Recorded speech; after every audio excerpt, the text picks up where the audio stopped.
So ayun na nga mga kadabs, bali nag-adjust tayo ng ating handle dito. So binawasan natin siya na tag 1 inch. Yan.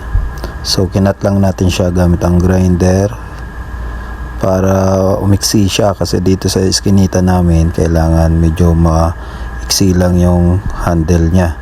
So para hindi sumasabit sa kasi medyo masikip dito at saka sa gate namin para kumasya.